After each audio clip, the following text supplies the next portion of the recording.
अस्सलामुअलैकुम। केपी बस के साथ मैं हूं आमना एहसान।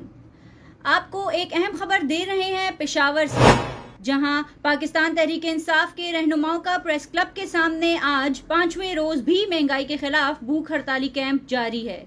ताज़ा तरीन खबर से आगाह करते चलें पेशावर से, जहां पाकिस्तान तहरीक इंसाफ के रहनुमाओं का प्रेस क्लब के सामने आज 5वें रोज भी महंगाई के खिलाफ भूख हड़ताली कैंप जारी है।